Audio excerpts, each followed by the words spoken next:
at the intersection of Memorial Boulevard and Pocasset Lane, and where it crosses Hartford Avenue.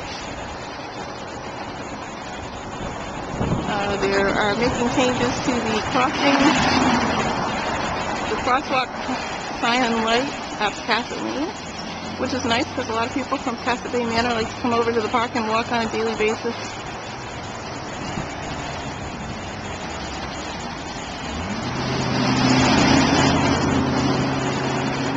Looks like they're installing a new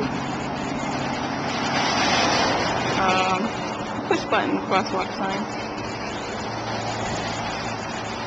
on Wednesday, February 1st.